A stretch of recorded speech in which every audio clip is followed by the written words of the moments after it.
Fala galerinha, beleza? Hoje vamos estar falando de mais um ativo dentro do mercado financeiro que é fundamental da gente ter na carteira, né? Esse ativo aí é o ETF. O ETF ele é nada mais do que uma cesta, na verdade, né? Então, antes de mais nada, já dê o like aí no canal, se inscreve também, que aqui a gente vai estar explicando de forma bem simples aí todo o mercado financeiro e outros assuntos também. Mas vamos lá, o ETF nada mais é do que uma cesta, né, de ativos. Então, quando a gente vai falar de ETF, a gente pode estar falando de vários setores diferentes, renda fixa, renda variável, mercado internacional, juros, câmbio. Então a gente tem uma infinidade de produtos aí, né, e cestas dentro dos ETFs. Então, antes de mais nada, mostrar para vocês realmente o que é, né, o ETF. A gente pode pesquisar aí até no Google, né, Exchange Traded Funds, né? O que são isso? São fundos negociados em bolsa, né, que representam uma comunhão de recursos, né? Esses recursos aí a gente vai poder diversificar e estar aplicando em diversos setores diferentes. Um exemplo, se a gente quiser olhar os ETFs que a gente tem listado aqui na Bolsa do Brasil, basta que a gente coloque aí ETFs listados, B3, e entrar nessa lista aqui, né? A gente vai ter uma lista aí, cada um desses ETFs vai ter um índice diferente. Eu não vou estar falando de cada um desses aqui, mas eu vou mostrar alguns ETFs que eu utilizo muito no meu dia a dia, e ETFs aí que são necessários a gente estar conhecendo, né? Quando a gente vai falar de bolsa aqui no Brasil, a gente vai falar de Ibovespa, né? E um ETF que a gente vai ter acesso aí às maiores empresas aqui do Brasil, ele é conhecido como BOVA11, né? Quando a gente vai para o BOVA11 e a gente compra ele, o que a gente está comprando na verdade? A gente está comprando uma lista de ações, né, no mercado. Então, um exemplo do BOVA11. O BOVA11 a gente vai ter diversas ações e setores também diferentes. Então, eu compro um único ativo e ele já me dá acesso a essa diversificação em vários setores diferentes. Olha como é legal, né? Então, hoje, quando eu vou lá e compro o BOVA11, um exemplo, eu estou comprando as maiores gigantes aqui do mercado brasileiro. Um exemplo aí de Bradesco, Banco do Brasil, Itaú, do meio financeiro, né? Utilidade pública, a gente vai ter CEMIG, Eneva, Eletrobras. A gente vai ver outras gigantes aí, um exemplo de materiais básicos como Vale, Klabin, Suzano, Petrobras aí do ramo de petróleo, né? Prio, Raiz, tem um monte de empresas aí que a gente vai ter acesso aqui dentro do Ibovespa comprando basicamente um ativo. Então, quando você, investidor, entra no mercado, até para você fazer um filtro, selecionar essas ações, aprender sobre análise gráfica, análise fundamentalista, tá aprendendo sobre balanço da empresa, uma forma mais fácil de você ter acesso ao mercado sem precisar ser um experiente e ter uma rentabilidade aí de campeão, né? É comprar os ETFs. São todos os ETFs que vão ser bons, Renato? Não, é bom você saber o que você está investindo, né? Eu trouxe alguns ETFs aqui no exemplo desse vídeo para vocês conhecerem. O maior deles, o Ibovespa aqui no Brasil. A gente agora está ouvindo falar muito aí sobre o boom das criptomoedas, Bitcoin, Ethereum, entre outras também, né? A gente tem aqui um exemplo, um dos maiores ETFs que a gente conhece aqui na B3 é o BIT11 e o HASH11, né? O BIT11 a gente vai ter um ETF que vai ter na composição ali um percentual maior em Bitcoin, mas também tem outras criptomoedas, e a gente também vai ter o HASH11, um exemplo, né? Para ter acesso aí à diversificação em criptomoeda. Hoje, para você comprar um Bitcoin, um exemplo, tá mais de 600 mil reais aí, né? Eu aqui consigo ter uma unidade desse ETF a R$ 94,51.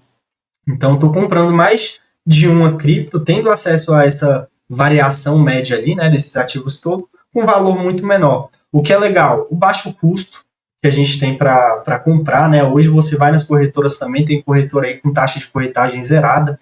Então, você tem um baixo custo, você tem uma diversificação instantânea, né? Quando você compra um ETF, porque você está comprando uma cesta de ativos e diminuindo o seu risco. Você tem a questão da liquidez, que esses ETFs, como são negociados em bolsa, né, para todos os investidores ali, você normalmente consegue dar saída de um volume financeiro muito mais alto, né? Então, se você quiser entrar e sair com alguns milhões aí diariamente, você consegue tranquilamente. O que é legal também, você tem acesso ao mercado de diversificação global, mesmo estando aqui no Brasil. Um exemplo deles é o IVVB11, né?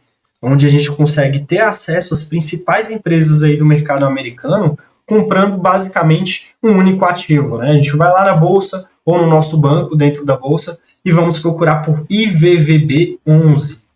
Esse ativo dá uma diversificação internacional para a gente. O mercado internacional mesmo em 2025 ele deu uma queda bem grande ali com os anúncios do Trump, né, em março, Só que a gente viu que de abril para agora o mercado já se recuperou bem, né? A gente já teve uma alta de mais de 25%. Quero ter acesso, Renato, à variação do mercado internacional. Como que eu faço com pouco dinheiro? Vou lá, procuro dentro do meu home broker, né, ou dentro da minha corretora, IVVB11, e compro esse ativo ali por R$ 414 e vou ter acesso às principais ações, né, empresas do mercado americano, como Microsoft, Apple, Tesla, entre outras gigantes aí, né? O que é legal dos ETFs é a diversificação que você tem e os ativos que estão dentro desse portfólio também, normalmente você não teria acesso, né? Seria ativos ali que você precisaria ter um volume financeiro, mais dinheiro na conta para entrar. Um exemplo de um ETF que eu gosto muito de renda fixa aqui no Brasil, um exemplo, né? O CDII11. Ele é um ETF que dá isenção fiscal para as pessoas físicas, ou seja, você já sai à frente de vários instrumentos de renda fixa. Eu tenho liquidez em D+2, ou seja, em 2 dias, se eu quiser vender, o dinheiro está na minha conta em 2 dias, né? O que é legal aqui dentro desse ETF? Eu tenho acesso ao mercado de debênture incentivada, que é um mercado que dá isenção fiscal para a pessoa física. Então, eu por R$ 108,90, um exemplo, eu tenho acesso a isenção fiscal, acesso à média ali, né, das debêntures, a renda fixa incentivada. Então, tem um retorno normalmente maior do que o CDI, a Selic, e ainda tenho um exemplo, dividendos mensal. Esse é um ETF que paga, né, dividendo mensal. Eu tenho outro ETF, um exemplo, Juro 11. Para quem está preocupado em ter um ganho real acima da inflação, esse ETF tem como benchmark aí as debêntures de IPCA+, né, de inflação. Então, tem pagamento de dividendo mensal também, e eu tenho a variação ainda da questão do IPCA. Então, aqui dentro dos ETFs eu vou ter infinidade de produtos, né? Um exemplo é esse ETF recente também, até do Nubank, né? Ele coloca ali ações brasileiras, small cap até, empresas mais sólidas também, que tem, né, uma previsibilidade de pagamento de dividendo alto. Então, dentro desse ETF, eu tenho pagamentos de dividendos ali caindo para mim mensalmente, acesso à diversificação qualificada e eu não gasto muito dinheiro. Eu, com uma única compra dentro do mercado, eu vou lá e estou comprando todas essas ações, tendo um rendimento bem melhor e sem precisar estar, um exemplo, comprando um monte de ativo diferente, tendo 20, 30 ações ali dentro do meu portfólio e até mesmo se eu quiser vendê-las depois, né, dá um trabalho muito maior, a gente sabe disso. Então, os ETFs, ele vai trazer uma diversificação mais profissional para você. Você vai ter um acesso de mais baixo custo a ativos aí que você não compraria normalmente. Normalmente, o retorno também desses ETFs aí tende a ficar à frente da maior parte aí dos fundos. Você vai ver uma taxa de administração muito mais baixa do que os fundos de investimentos comuns, né? E você consegue liquidar aí seu dinheiro de forma bem fácil, né? Se você precisar fazer uma venda de 1 milhão ou vários milhões aí, você vai ter saída, né? Se você tiver no ETF que tem liquidez aí de forma bem mais fácil do que, digamos, se você tivesse um imóvel, né? Tivesse com o seu dinheiro mobilizado, preso em algum ativo físico. Então, é uma forma da gente estar investindo na bolsa, investindo em ativos mais complexos, seja commodity, seja renda fixa, seja inflação ou outros, né? Basta você ver aquela lista ali grande dentro da B3, né? ETF cambial, que você tem acesso ao dólar. Então, você procurar o que melhor se encaixa dentro do seu perfil, só que você saber que um ETF é uma forma muito estratégica, né? E é um ativo que eu diria ali fundamental para a gente ter na carteira de investimentos. Então, muito obrigado por mais um vídeo. Se inscreve aí no canal, compartilha com o que você acha necessário e até o próximo vídeo.